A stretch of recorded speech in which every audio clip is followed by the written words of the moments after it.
Well guys, thank you for joining me once again in my bathroom. Well, get down to business. If you guys have been watching me for a while, some of you have, some of you haven't.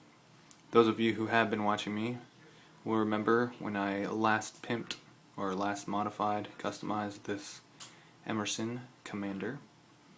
This is the original scales that came with it, the coarse texture G10. Very good scales. But, you know, for us knife collectors, kind of boring. You know, for Navy SEALs and whatnot, yeah, you saw the blue there. You know it's going to be in blue. I have to run out of my blue before I start ordering other stuff. Yeah, you know, if you're a Navy SEAL or a Green Beret or whatever, black is fine. But, doesn't hurt to pimp something, especially if you're just trying to, you know, demo your work and test the machine you're using and stuff. So, alright, here it is. I started out doing this pattern right here, kind of similar to the gunner grip, which really that grip should be not credited to Strider knives, but actually Simonik knives. Pretty sure they're the ones who came up with it first, and they use it for 1911 scales and stuff. But it takes a very long time to do. I'm willing to do it, but right now I don't have the time. I have work tomorrow. So I figured I would finish off the rest of the knife with this groove pattern. And honestly, as far as grip goes, this is like a cheese grater right here. So it's actually superior to the black, really. Maybe not in this direction though.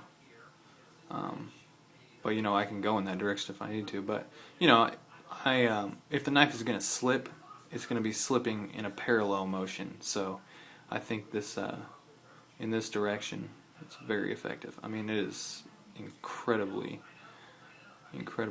grippy. But it's going to be a beating on the pants. But I carry Spydercos most of the time. This is just a knife I really wanted to have because I wanted an Emerson. Yeah, guys, even I'm getting tired of blue now. Even though I think blue on an Emerson is awesome looking. You don't see that much. Man, assembling this knife is just scary because this thing is honestly and people might get mad at me for saying this, but this knife is even sharper than my Spydercos. It's insanely sharp, like irresponsibly sharp. I did make one boo-boo, but that's okay because this is on my knife. If I was doing this as business, I'd have to restart, of course, but other than that, well, I will point out, just to be transparent with y'all, see here, around here, see right there where these meet the edge right there? If the edge were perfectly beveled, it wouldn't, you know, it wouldn't line up like that, but that's not really that big of a deal. The screws for the pivot when I originally did it were not perfect, so I had to redo them. And here's the other side. I actually haven't done anything to the other side. This is how it was when I last pimped it. If you guys have any ideas, anything you want to see demoed, let me know, and I'll give it a try. There's still a few features I'm trying to work out on my new machine. Let's see if I can give you a close-up. I can't get too close with this camera, unfortunately, but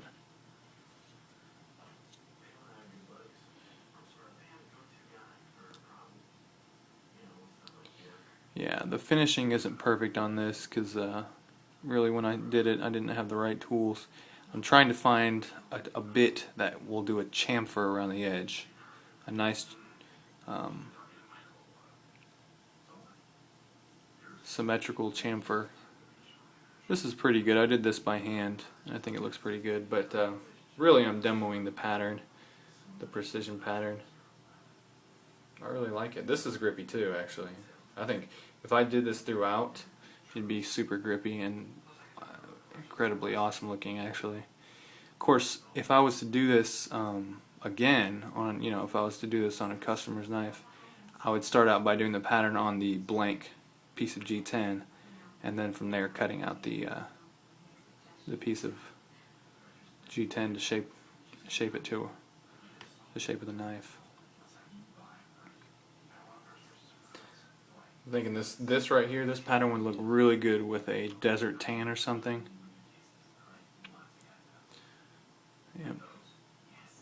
Next thing I need to figure out is how to make a leaf spring like this. If I can figure out how to temper it, because you have to temper it a certain way. If I can figure out how to temper it, I'll be able to do frame lock conversions pretty much. The machine I have basically allows me to do that. I'll probably need to get a sandblaster, because usually those titanium frame locks look much better with a sandblast or a bead blast.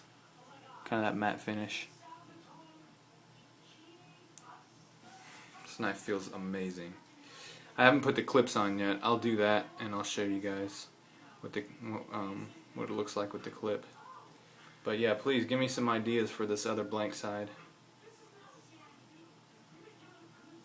Alright, wow, I'm already at 6 minutes. Alright guys, thanks for watching. Let me know what you think.